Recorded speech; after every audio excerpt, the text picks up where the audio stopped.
Hello, hello, hello. I am live. Oh my gosh. Down to the last two chemo treatments. I'm going to get this so you can see me. You'll see me better if I have just my pink. Just my pink on. I get hot, I get cold, I get hot, I get cold. Let's see if Timmy's on there yet. Is he at least on yet? He's going to make a. Uh, these last four chemo treatments seem to be the worst. Love you, huh? Love your house. Thank you, Timmy. No, I appreciate it. Those are kind words that you put in there. Um, can't wait till we have this house right here looking like this. I don't know how we could have this house and then be in a tiny house. Don't know if I want a truly tiny, tiny, tiny house, but anyhow, um, trying to keep it down, keep it so you can see my face. Got all kinds of stuff. Too much light. There's no light in here, honey. I'm in the dark. That's because I'm white. I am the white of the whitest. I look like a ghost. See, I'm going through walls. I'm going through walls, Tim. Look, boom. Oh, it's not doing it now. There we go. There's my. Oh, hello. Okay, enough of that. I tell you what, cancer has been an experience that I don't wish upon anybody else to go through. It has been hard and tough. And I was telling Timmy, my husband, um, well, there's another thing. I can't hardly remember what even I was. I can't remember anything. I can't contain a thought in my mind to keep it fluid and going. Uh, very, very hard on the old body, on the old everything. These these last four treatments have been the last four that I will have today, and then 3 weeks from now, the last one. They have been rough, and it seems like the further away I get from the treatment on these, the better I feel. It used to be the other way around. When I was doing the weekly chemo, I would feel the best the day after I had the treatment. But these are really, they really wipe me out so much, and I have to recover. My body has to recover. I can tell you that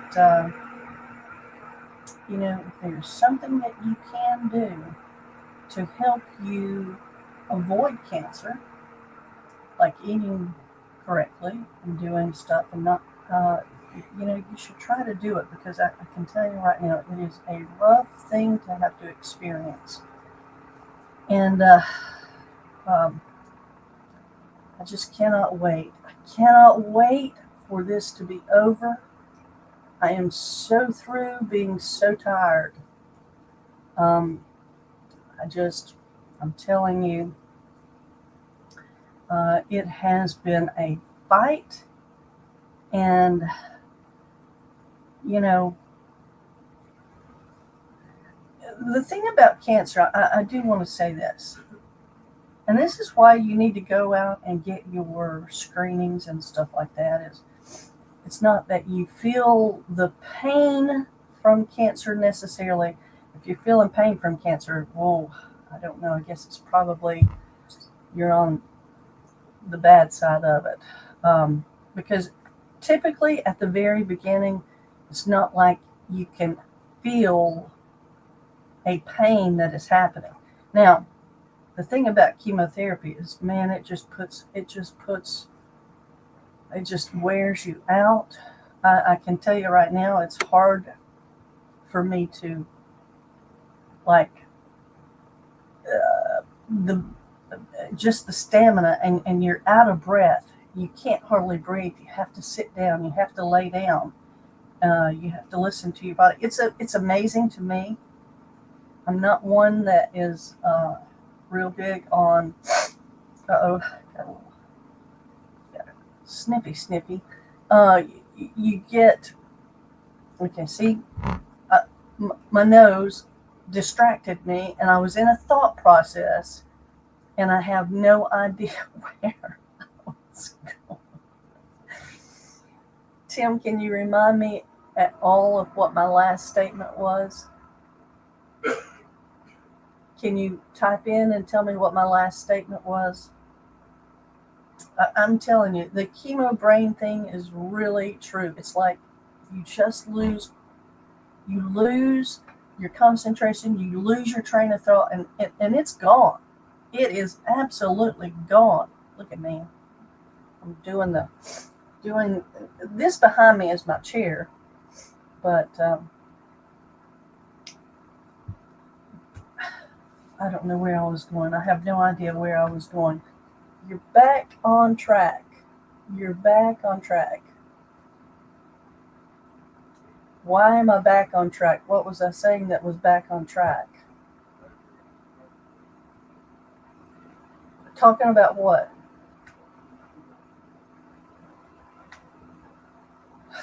Tim wasn't listening. I can tell you right now, he was not listening.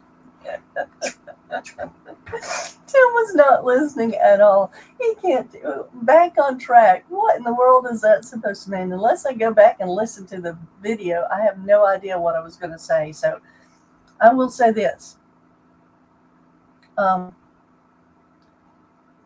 Chemo actually just absolutely drains you, and you lose your train of thought, and it's hard to stay focused. And I don't really understand why.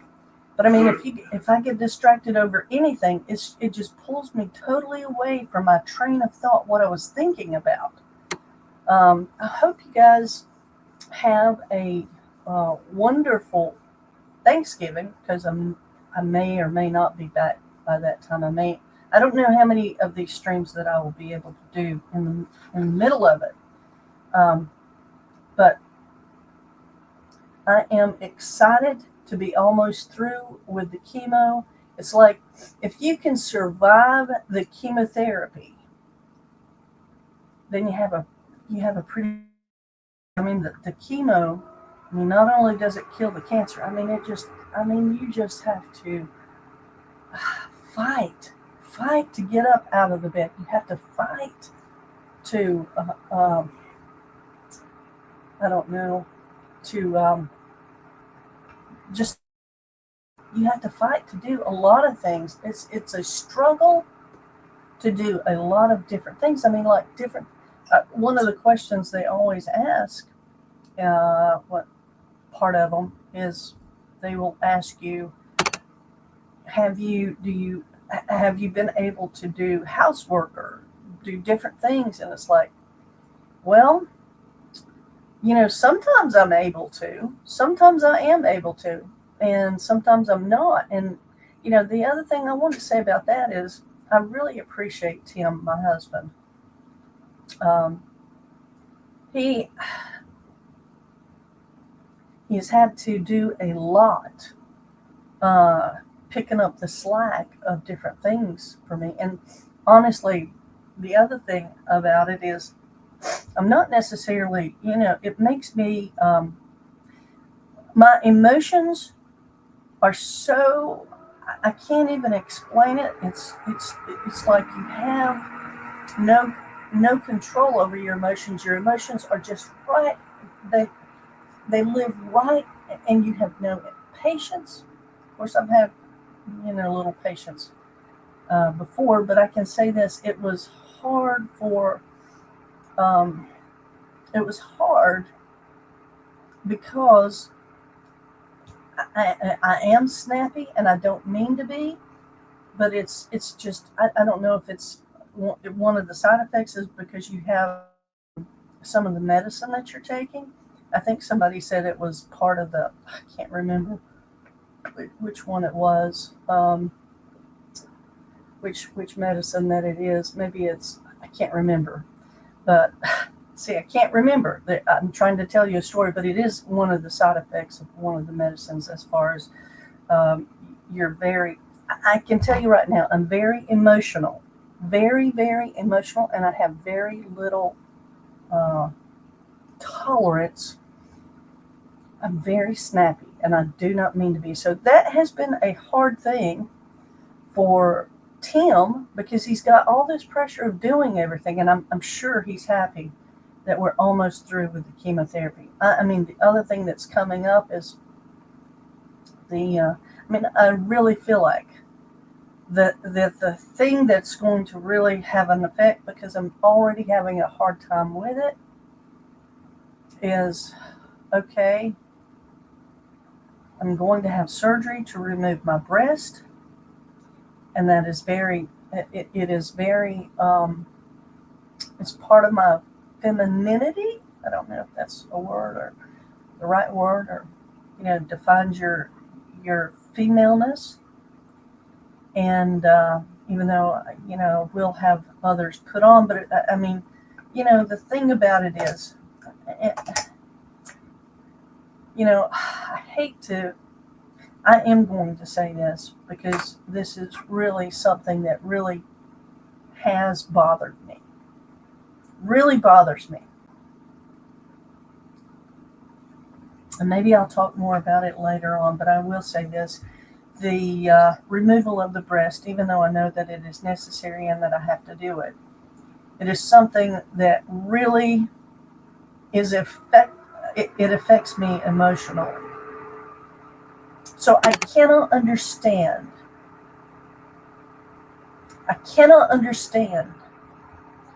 why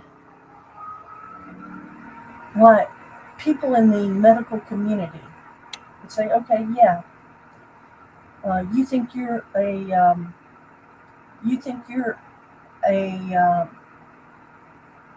male now, even though you came as a female, you were born a female, and you don't like who you are, and you want to change.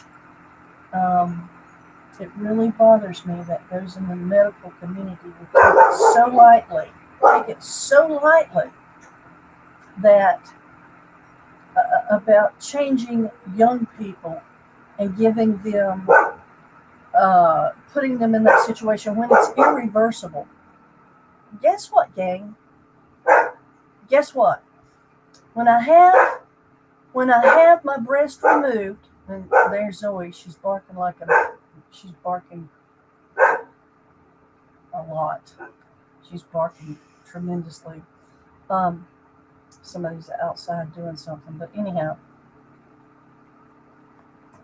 you can't reverse. You cannot reverse and get your regular. You can't reverse the process. You can install certain things, I guess, but it's not the same as what you had. You can never regain that. And that really, really bothers me when I am faced with having to do something that I really do not want to do. This is not something that I really, really want to do, but to save my life and to keep my life, I am willing to do it. But it is a life and death situation. It is not where I think that I may be something else and then change my mind later. See, if you want to do that as an adult, that's your prerogative. But when you try to do that to young children, to youngsters, I think that is morally wrong. Because how many times have you changed your mind over things? And this is something that is irreversible. You can't get it back. So I just, these are things that are going on in this nation, and I do I do wonder, and I'm very concerned about young people that are being put in that position. But anyhow, I am down to my last two chemo treatments. Very happy that I'm down to the last two. But I tell you what, I've told Tim, I mean, even getting through it, chemo, and then not having to go week after week, it feels like, man, I just dread having to go. It's like when you were doing it, when I was doing it weekly, when I was going week after week after week, it was just part of my week. It was a routine. But now that it's every 3 weeks, it's like I just kind of dread it. It's like, oh my gosh, I'm not looking. I mean, I'm down to my last two treatments. So anyhow, just wanted to get back to you. We'll see what I may be able to try and get so I don't look so. And I mean, this shirt is pink. It's not white, and my skin is totally white. And I don't know why there's so much. I mean, the room here is not like it's sun shining in. And if I turn this light on, you can see what happens. Well, I don't know. That might give me a little bit better. Everybody said, don't put the lights on. Well, it actually helps because this room is a little bit dark. Anyhow, and I was totally white. It's like you can see the whiteness in my skin. Anyhow, I'm looking forward to not having these chemo treatments. I really, really am. And don't wish it upon anybody to have to go through this. But anyhow, hopefully I will see you next time, and we'll go through some things, and I'll let you know where I'm at. Thank you, and I'll see you next time.